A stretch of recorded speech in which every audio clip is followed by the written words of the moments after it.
Hello everyone, about travel info YouTube channel में आप सभी का स्वागत है। इस वीडियो में मैं आपको भगवान श्री कृष्ण की नगरी मथुरा, वृंदावन, गोवर्धन परिक्रमा तथा बरसाने में स्थित राधा रानी के मंदिर के दर्शन कराऊंगा। यदि आप भी इन सभी जगहों के दर्शन के लिए योजना बना रहे हैं तो ये वीडियो आपके लिए उपयोगी होगी। साथ ही साथ यात्रा से जुड़ी सभी जानकारियां भी मैं आपको दूंगा, तो वीडियो को एंड तक जरूर देखिएगा। हमने अपनी यात्रा की शुरुआत सबसे पहले मथुरा में स्थित भूतेश्वर महादेव से की, जो मथुरा रेलवे स्टेशन से लगभग 2 किलोमीटर दूरी पर स्थित है।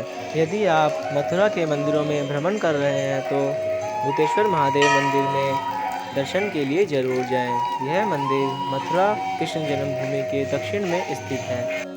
इसमें ऐतिहासिक शिवलिंग एवं पाताल देवी के विग्रह मौजूद हैं। भूतेश्वर महादेव का प्राचीन शिवलिंग नाग शासकों ने स्थापित किया था। इस मंदिर में मां काली, श्री पाताल देवी, श्री गिरिराज जी महाराज एवं अन्य सुंदर मंदिर स्थित हैं। इस मंदिर को शक्तिपीठ भी माना जाता है। इस स्थान पर सती माता के बालों का छल्ला गिरा था। जो भी भगवान भूतेश्वर महादेव के दर्शन करता है उसे केदारनाथ के दर्शनों का फल मिलता है। यदि इस मंदिर में दर्शन के समय की बात करें तो मंदिर सुबह 5 बजे से 1 बजे तक खुलता है।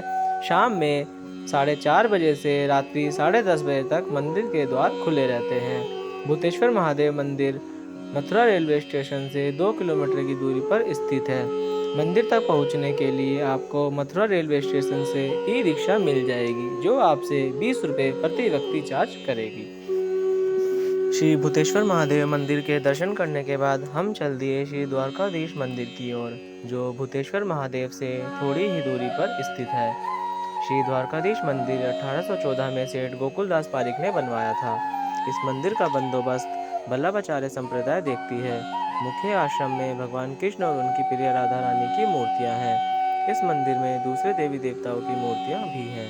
मंदिर के अंदर सुंदर नक्काशी कला और चित्रकारी का बेहतरीन नमूना देखा जा सकता है।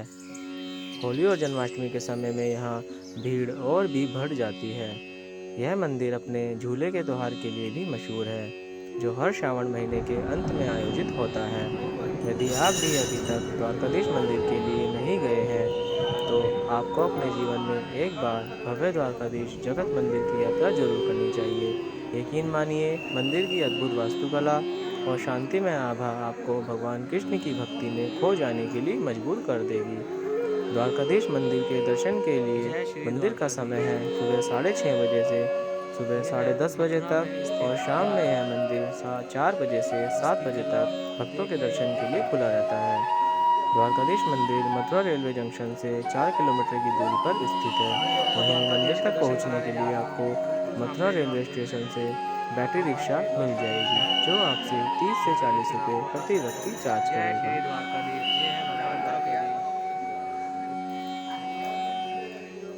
ये द्वारकाधीश में मंदिर में प्रवेश मार्ग है, जहाँ से परिक्रमा की हम शुरुआत करते हैं।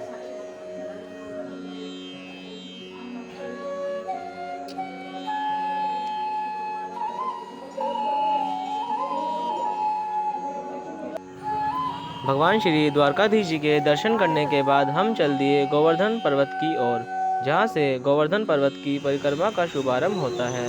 यहाँ गिरिराज जी का दूध से अभिषेक किया जाता है।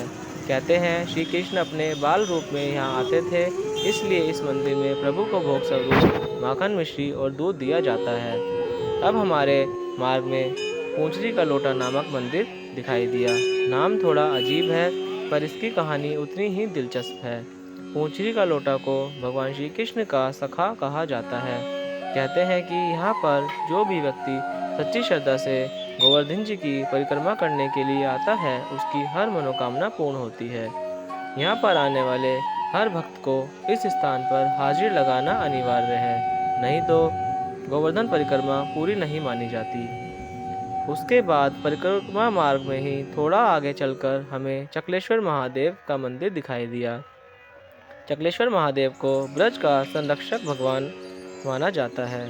शिव ने गोवर्धन और ब्रजवासियों की रक्षा के लिए चकलेश्वर महादेव का रूप धारण किया और उन्हें ब्रज के संरक्षण के रूप में पहचाने जाने लगा।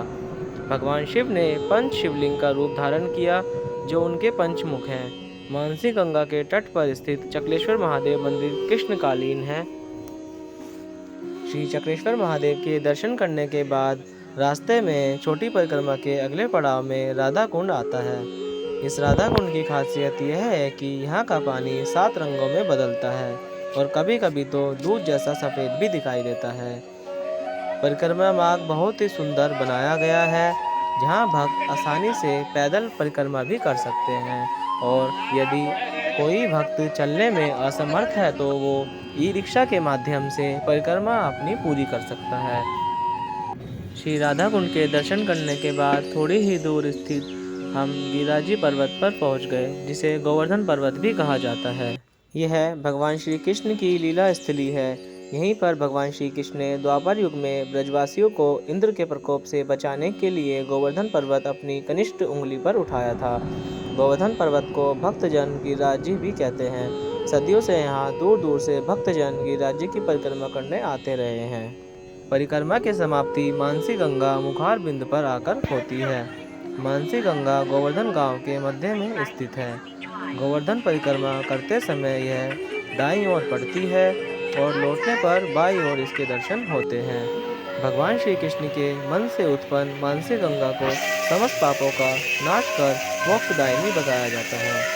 पौराणिक मान्यता के अनुसार श्री कृष्ण ने गोपियों के कहने पर वृक्ष हत्या के पाप से मुक्त होने के लिए अपने मन से इसे प्रकट किया था तथा इसमें स्नान कर पाप मुक्त हुए थे, इसलिए इसका नाम मानसी गंगा पड़ा। मानसी गंगा से हम चल दिए श्री राधा रानी बरसाने की ओर। बरसाने में राधा रानी का विशाल मंदिर है, जिसे लाडली महल के नाम से भी जाना जाता है। यहाँ सुबह शाम भक्तों का तांता लगा रहता है। बरसाना के चारों ओर अनेक प्राचीन व पौराणिक स्थल हैं। यहीं पर श्री राधा रानी का जन्म हुआ था। इस मंदिर में दर्शन के लिए करीब 250 सीढ़ियाँ चढ़नी होती हैं। बरसाना की होली पूरे विश्व भर में लोकप्रिय है। वहीं आपको बताना चाहूँगा, बरसाने में मनाई जाने वाली होली का उत्सव 45 दिनों तक मनाया जाता है, जिसे देखने के लिए विश्व भर से पर्यटकों की भारी संख्या होती है। कृष्ण जन्माष्टमी के अवसर पर यहाँ भक्तों की काफ़ी भारी भीड़ देखने को भी मिलती है। वहीं आप यदि बरसाना जाना चाहते हैं तो गोवर्धन पर्वत से बरसाना की दूरी लगभग 23 किलोमीटर की है और गोवर्धन बस स्टैंड से आपको बरसाना जाने के लिए सिटी की बस, कैब आदि मिल जाएगी, जो आपसे 40 से 50 रुपये प्रति व्यक्ति चार्ज करेगी और आप आसानी से बरसाने पहुंच सकते हैं। तो यदि आप भी बरसाना जाना चाहते हैं तो ज़रूर जाइए और श्री राधा रानी का आशीर्वाद प्राप्त कीजिए। श्री राधा रानी जी के दर्शन करने के बाद अब हमें पहुंचना था श्री बांके बिहारी जी के दर्शन करने के लिए वृंदावन। बरसाने से वृंदावन की दूरी लगभग 2 घंटे की है, जहां से सिटी की इलेक्ट्रॉनिक बसें चलती हैं और जिसका किराया 70 रुपये प्रति व्यक्ति है। हमने वहां से बस टिकट लिया और हम चल दिए श्री बांके बिहारी वृंदावन की ओर। करीब शाम 8 बजे के आसपास हम वृंदावन पहुंच गए। मंदिर में जाने के लिए हमने प्रसाद लिया, फूल माला ली। मंदिर में भक्तों की काफ़ी भीड़ थी। मंदिर में पहुंचने के बाद वहां श्री कृष्ण भगवान को भोग लगाया जा रहा था। उसके बाद कपाट खोल दिए गए। जैसे ही मंदिर के कपाट खुले, सभी भक्त श्री कृष्ण भगवान के दर्शन करने के लिए आगे की ओर चल दिए। मंदिर में भक्तों की बहुत अधिक संख्या थी। उसके बावजूद सभी भक्तों को श्री बांके बिहारी जी के दर्शन बहुत ही अच्छे रूप में हुए। सोमवार का दिन था।